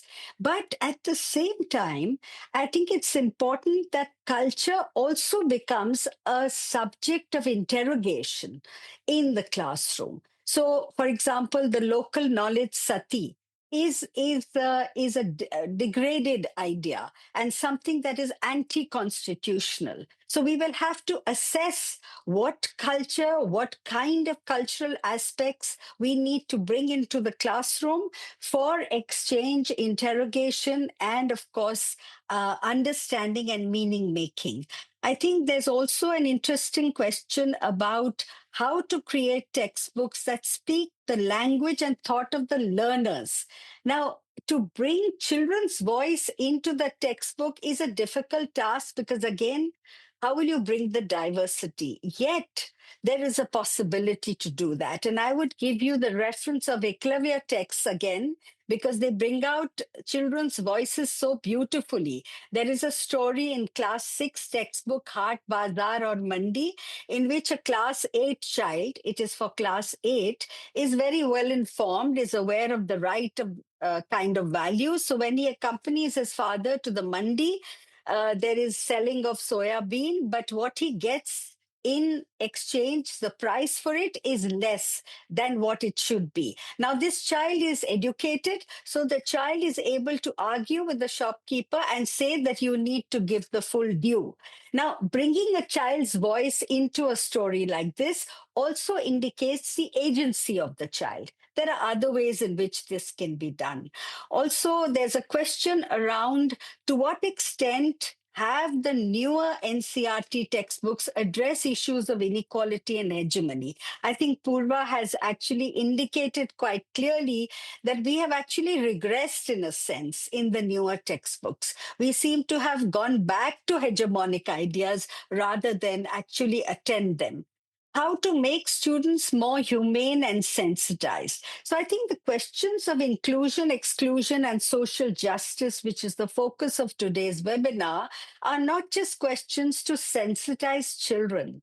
It's really a question of evolving a society that is more humane, that is more inclusive, and therefore I would include adults more than children, because children are mimicking us. And if we as teachers and parents learn to become more inclusive and perhaps also look at the texts in that light, we will probably be in a much better position.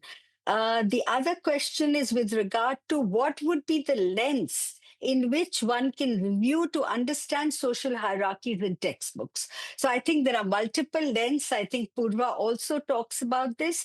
All the different axes of hierarchies. You'll have to look at caste, you'll have to look at class, gender, community, language. All these different lenses are going to give us an idea as to how these hierarchies are being reproduced. What role do teachers can play in this whole reimagining textbooks? I think once again, teachers should be seen as legitimate creators of curriculum, designers of curriculum. But if teachers are seen as recipients of a given textbooks that is written by let's say, on the persuasion of state ideology and the politician, then obviously the teacher has very little role to play. That's why I was talking about the need for the teachers to reclaim their space in education. And I think, of course, there are a few others, but perhaps I'll stop here. Thank you, Professor Batra, for that very quick and very helpful summarize responses to the questions. I was also wondering, would the Nirantar work that was done around textbook knowledge analysis that पूर्वा जी आप भी उसके part थे, क्या हम वो share कर सकते हैं? उसका PDF मिल सकता है? We can share it through the email that we send out for the recording. मुझे पता करना होगा कि PDF अगर फॉर्मेट वो में वो अवेलेबल है। मेरे पास शेयर अगर शेयर कर हार्ड कॉपी पाएंगे मेरे पास एक हार्ड कॉपी तो है, लेकिन मैं पता करती हूँ कि सॉफ्ट कॉपी है। Sure. Thank you. Thank We've you. also reached the end now. It's we're 10 minutes over, but thank you everyone who's joined, and we're extremely sorry for a few people, to a few people whose questions we couldn't respond to. We hope that the recording and the other pieces that we share in the email later helps you guide towards some of the answers or the the questions that you had, the answers to the questions that you had. We will end the webinar here. And the recording for this will be shared sometime later next week, in the coming week. And thank you, everyone. Professor Batra, Purva, thank you for your time. Thank you so much. Yeah, thank you. Thank you, Purva. Thank you very much for your time. And this was a very insightful presentation. Amir never got a chance to say anything, and we didn't ask him. Amir? नहीं, I mean, like, for me, it was quite a learning. तो मैं एक अच्छे student की तरह सुन रहा था और एब्जॉर्ब कर रहा था, क्योंकि मुश्किल चीज़ें हैं ये प्रोसेस करना, क्योंकि मैं भी पढ़ाता हूँ ऑफ कोर्स हायर एजुकेशन में, बट चीज़ें जो मुद्दे डिस्कस हुए हैं और जो इश्यूज पे डिस्कशन हुआ है, आई थिंक वो स्ट्रक्चरली हर लेवल पे बात वहीं आके टिक जाती है। हायर एजुकेशन में हम इस बात से ग्रैपल कर रहे हैं कि एजुकेशन अब धीरे-धीरे स्किल ओरिएंटेड होता जा रहा है और एजुकेशन को स्किल की तरह इक्वेट किया जा रहा है, which is very tragic, because जैसे पूर्वा जी ने भी बताया कि ये क्रिटिकल थिंकिंग बहुत इम्पोर्टेंट है। अदरवाइज़ हम तो सिर्फ रोबोट, एक ह्यूमन रोबोट बनते जा रहे हैं। और मतलब सिंपल सी बात है कि सवाल में 1-2 वेरिएबल इधर चेंज हो जाते हैं तो बच्चे वही नहीं सॉल्व कर पाते। तो इंस्ट्रूमेंटैलिटी में भी दिक्कतें हैं बहुत, बट स्ट्रक्चरली बहुत इंस्ट्रूमेंटैलिटी भी इंस्ट्रूमेंटल है बहुत, एग्ज़ैक्टली। मैकेनिकल है। यस, तो बहुत अच्छा लगा और थैंक यू पूर्वा जी, आपने समय बिताया, अपनी नॉलेज शेयर की।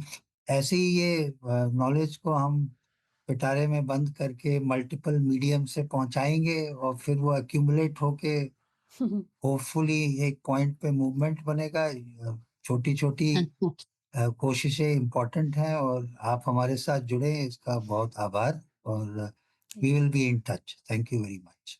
मूवमेंट Thank की you. बात से अगर पीपल हु हैवंट रजिस्टर्ड और उन्हें देखा नहीं है the reimagining education for equity course, a lot of your questions could be answered if you enroll into the course. So I would recommend that you do that. And thank you everyone for being part of our webinar today, the attendees and the panelists. Thank you everyone. Have a lovely Thank you, evening. Garima and Kiran. Thank you. Yes, thank you. I've also just put in the link to the course on Coursera in the chat box. We'll also be mailing it to you along with the video recording of the webinar itself. All right. Okay. Bye bye everyone. Thank you, Thank you, everyone. everyone. Bye-bye. Yeah, bye-bye.